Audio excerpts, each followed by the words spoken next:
Donc, voici les prismes. Il y a différentes sortes de prismes. D'abord, je commence avec un que tu connais et que tu utilises régulièrement, c'est-à-dire un prisme qui a 6 faces isométriques, 6 faces de même mesure, de même forme. Donc, on l'appelle le cube. On pourrait dire que c'est un prisme à base carrée, mais le nom plus précis, c'est un cube. Donc, ce que tu as à retenir quand il est question d'un cube, c'est que ces 6 faces sont identiques. Ça sera utile quand va être le temps de calculer l'aire totale d'un cube. On a aussi le prisme que tu connais. Moi, je l'appelle la boîte de mouchoirs parce que ça ressemble vraiment à ça. Donc, un prisme à base rectangulaire.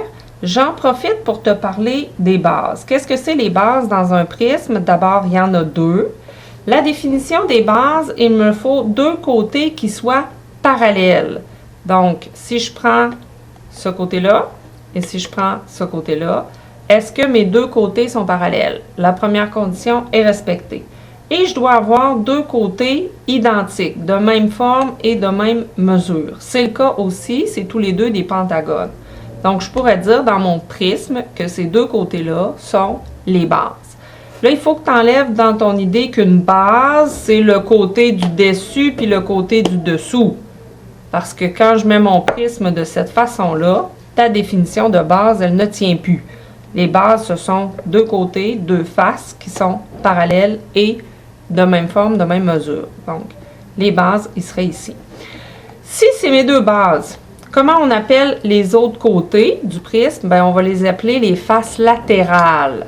Et ça, on va en reparler quand va venir le temps de calculer l'aire latérale. Donc, dans un prisme, il y a 2 bases, ça c'est important de le retenir, et il y a des faces latérales. Je te présente un autre prisme. Celui-là, il est à base triangulaire, parce que les 2 côtés qui sont parallèles, ce sont les 2 triangles.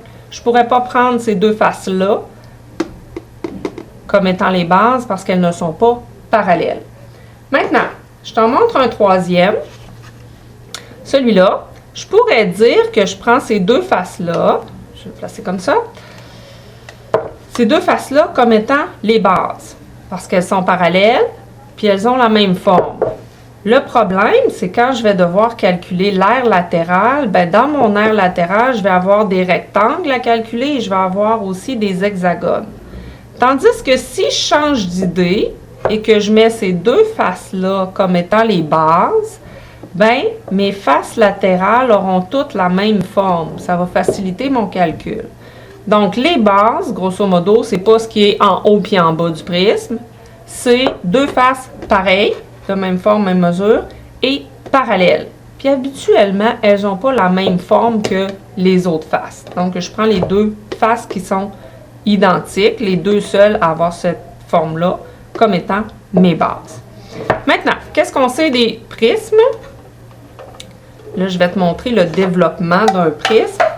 Quand tu défais ta figure, imagine que c'est fait en carton et que je dois construire cette boîte-là, ben ça me prend un patron comme ça. Donc ça s'appelle le développement ou ça s'appelle le patron. C'est les 2 noms pour dire la même chose. Donc le développement de mon prisme, en fait, j'ai mes 2 bases, une de chaque côté. Je pourrais les décaler, une plus à cette extrémité-là et l'autre ici. Ça ne dérange pas, mais ça m'en prend une de chaque côté. Je ne pourrais pas les avoir toutes les 2 du même côté de mon rectangle. Donc j'ai toujours les 2 bases et j'ai à l'intérieur un grand rectangle. Le nombre de faces dans mon rectangle, le nombre de petits rectangles correspond au nombre de côtés de ma base. Donc, chaque côté, ici, va aller se coller avec ce côté-là de la base. Ce côté-là de l'aire latérale va aller se coller avec ce côté-là de la base. Donc, si je te ramène ça, comme ça, tu vois que chaque côté de mon grand rectangle vient se coller sur le côté de mon hexagone. Est-ce que tu vois bien que cette distance-là ici, d'un bout à l'autre, correspond exactement au périmètre de ma base? Chacun des côtés de la base correspond à chacun des côtés des faces latérales.